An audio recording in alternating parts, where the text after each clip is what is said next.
हर हर महादेव, जय माँ काली, जय भोलेनाथ। माँ आदि शक्ति की कृपा से आप सब अच्छे ही होंगे और आपके जीवन में प्रचुरता और अपॉर्चुनिटी भी आ रहा है। ठीक है, तो दोस्तों आज जैसे सावन महीना का लास्ट सोमवार था, तो देख रहे हैं कि भोलेनाथ आपको क्या ब्लेसिंग्स देकर जा रहा है। ठीक है, और वैसे भी भोलेनाथ सबके लिए ही है, फिर भी देखता है सावन महीने में आपके लिए क्या ब्लेसिंग्स लेकर आ रहा है भोलेनाथ। जय शिव शक्ति, जय भोलेनाथ महादि शक्ति, हर हर महादेव, ओम नमः शिवाय।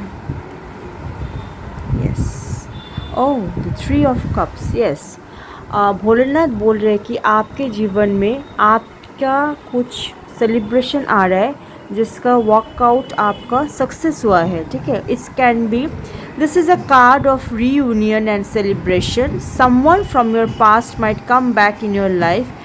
It may indicate a happy time, positive attitude and good energies. दोस्तों इसमें बोल रहे हैं कि बाबा आपको बोल रहे हैं कि आपका सेलिब्रेशन हो सकता है फंक्शन या घर का कुछ फंक्शन में, या आपका एग्ज़ाम में आप अच्छी तरह से सक्सेस मिला, या कुछ करियर में या ऑफिस जॉब में आपका कुछ प्रमोशन हुआ, सक्सेस मिला, या पुराना कोई दोस्त आपके ज़िंदगी में फिर वापस आ रहा है। ठीक है, जिसके साथ आपका बहुत दिन से मतलब बातचीत नहीं थे या नो कॉन्टैक्ट सिचुएशंस में आप थी, जिसके लिए आप ये सक्सेस मना रहे हो। ठीक है, और किसी भी क्षेत्र में हम देख रहे हैं कि किसका नया जॉब भी मिलेगा, उसकी कोलैबोरेशन आप अच्छी तरह से कर रहे हो, तो ये भोलेनाथ आपको आशीर्वाद दे रहा है सावन महीना में।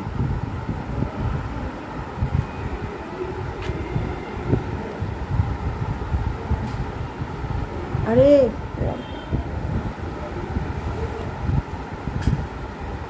Yes, death. Okay, now death का कार्ड है एंडिंग्स, चेंज एंड ट्रांसफॉर्मेशन। किसी की व्यूअर्स की एनर्जी में एक नया ट्रांसफॉर्मेशन आ रहा है जीवन में।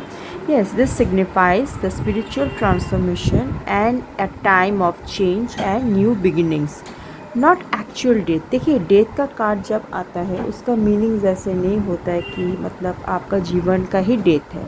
इसका मीनिंग्स ऐसे है, कुछ पास्ट आप रिलीज़ कर रहे हो और कुछ नया आपके जीवन में आ रहा है, जिसको आपको पास्ट का ट्रॉमास या कुछ फियर्स आपको छोड़ना ही पड़ेगा, जिसके लिए आपका नया ट्रांसफॉर्मेशन आ रहा है। बाबा लेकर आ रहा है वो ट्रांसफॉर्मेशन, और ये एक पॉजिटिव कार्ड है। डेथ का मतलब ये नहीं है कि सब कुछ आपका ख़त्म हो गया, नहीं नहीं, it's not that, it's a new beginning.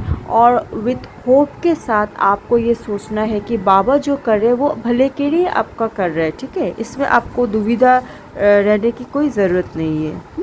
It's a very beautiful card. Now the third one is yes, 2 of Wands. Although you are done with discovery phase, however, you are not ready to implement. Establish a clear plan before proceeding. There could be a foreign journey. Yes. तो किसी के लिए ऐसे energy है। देखिए, बाबा आपको बोल रहे ये जो 3 of Cups का एनर्जी है, ये तभी हो रहा है जब आप ज़िंदगी में एक प्रॉपर प्लानिंग, एक प्रॉपर रूटीन के हिसाब से आप चल रहे। आप जो भी सोच रहे हो उसके एक क्लैरिटी आपको जीवन में ले आना ही पड़ेगा, क्योंकि विदाउट एनी फ्यूचर प्लानिंग आप करते जा रहे हो और उसका कुछ सक्सेस नहीं मिल रहा है, तो ऐसे तो नहीं हो सकते। सक्सेस तभी ही आएगा जब आप एक प्लानिंग करके आओगे, और जब ये प्लानिंग सक्सेस होगा तभी ये 3 of Cups जैसे आप दिख रहे हैं ना, ये कोलैबोरेशन, ये सक्सेस, तभी ये आपके जीवन में the dream will come true in your life है। तो उसके लिए आपको क्या करते हैं, अब डिसीजन जो आपको लेना है वो मतलब पॉजिटिव एटीट्यूड में लेना है, विम्सिकल वे में नहीं कि वो हमको बोल रहे हैं हम ये कर लगे, वो हमको बोल रहे हैं हम इस डिसीजन में, नहीं नहीं, आपका लिसन टू योर इंट्यूशन, आपका मन जो बोल रहा है उसी इंट्यूशन के साथ ही आपको डिसीजन लेना पड़ेगा, तभी आगे जाके आपका लाइफ में बहुत सारी सक्सेस, एबंडेंस आ रहा है। ठीक है, okay, now the next card is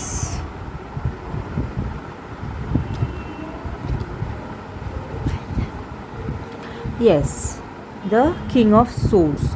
ये सोर्स का एनर्जी थोड़ा आए, इसमें थोड़ा मेंटल क्लैरिटी आपको ले आना पड़ेगा। The king of swords represents legal matters. As a person the king of swords is a mature man who is cool, self discipline, intelligent, honest and strong. He refers to use mind over emotions. लेकिन देखिए ये जो king of swords का card है, इसमें आपको बोला जा रहा है कि आपका जो डिसीजन होगा ना वो प्रैक्टिकल ले से होना चाहिए. इंटेलेक्चुअल पावर, मेंटल क्लैरिटी, आप खुद ब खुद मतलब मेंटल क्लैरिटी में आएंगे तो भी आपको डिसीजन लेना चाहिए. हाँ, जब तक आप मेंटल क्लैरिटी में नहीं हो सकते. He refers to use mind over emotions. आप इमोशनल बैगेज में अगर रह जाए तो कैसे आपको दिखेगा कि आप फ्यूचर प्लानिंग कैसे करोगे. देखिए इसका जो कार्ड है 2 ऑफ वॉन्ड्स का, इसमें है आपको फ्यूचर प्लानिंग करना है.